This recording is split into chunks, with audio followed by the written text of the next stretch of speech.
At the age of 26, he revolutionized humanity's understanding of the universe, time and energy. And he did so quite literally, without leaving his room, without scientific experiments or high-precision instruments, only with the help of imagination and mathematics.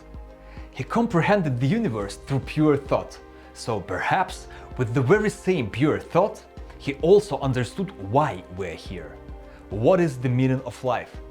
Einstein truly did ask himself this question. How strange is the lot of us mortals! Each of us is here for a brief sojourn, for what purpose he knows not, though he sometimes thinks he senses it. He says he knows not, yet he himself had an answer to why we live. A simple and concrete answer, likely suitable for many. A vast number of his statements, articles and letters have been preserved in which Einstein's point of view is clear.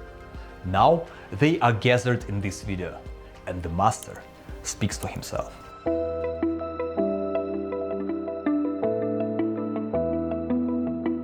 What is the meaning of human life, or, for that matter, of the life of any creature? To know an answer to this question means to be religious. Religion? Yes, precisely that.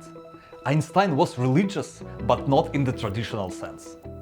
I believe in Spinoza's God, who reveals himself in the harmony of all that exists, not in a God who concerns himself with the fate and actions of mankind. God, as understood by the philosopher Baruch Spinoza, is not a creator who intervenes in human affairs. God has no personality, sympathies, or even a sense of justice. On the contrary, it is a formless and infinite substance from which everything arises and in which everything exists. Simply put, God is our entire world and all its manifestations that one can possibly imagine. In ancient Rome, similar views were held by the Stoics. Since the 17th century, this has come to be called pantheism, and Einstein himself put it this way. Certain it is that a conviction akin to a religious feeling of the rationality and intelligibility of the world lies behind all scientific work of a higher order. This firm belief, a belief bound up with a deep feeling in a superior mind that reveals itself in the world of experience, represents my conception of God. In common parlance, this may be described as pantheistic.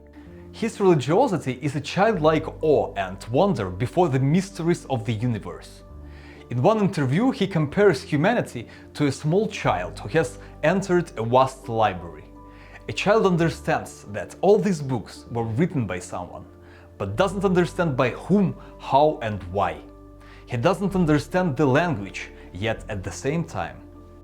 The child notes a definite plan in the arrangement of the book, a mysterious order which it does not comprehend but only dimly suspects. That, it seems to me, is the attitude of the human mind, even the greatest and most cultured, toward God. Einstein did not have a developed theological theory, he preached nothing and observed no rituals, except of course the scientific ones.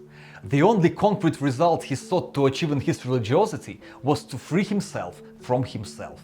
A person who is religiously enlightened appears to me to be one who has, to the best of his ability, liberated himself from the fetters of his selfish desires and is preoccupied with thoughts, feelings and aspirations to which he clings because of their superpersonal value. What this quote clearly lacks is an answer to the question for the sake of what, doesn't it?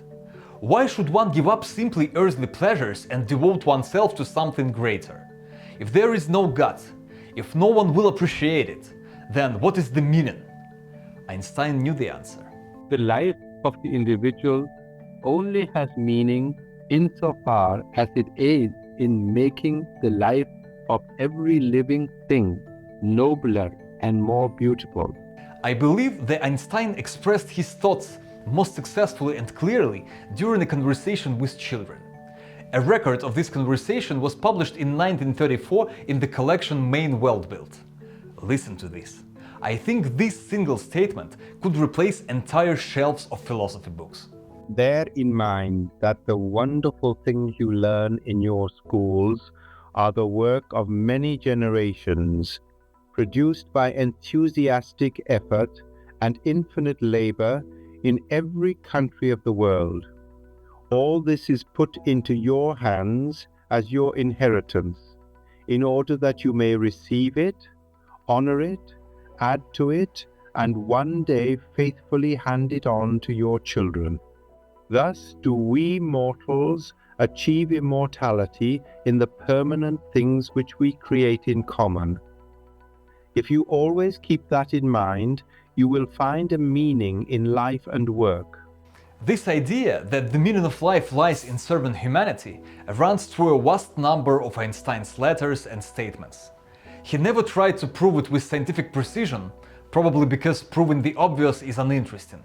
He simply repeated it again and again, expressing gratitude to all those who came before him and on whose shoulders he stands. 100 times every day I remind myself that my inner and outer life are based on the labors of other men, living and dead, and that I must exert myself in order to give in the same measure as I have received and am still receiving. And here is an especially interesting detail.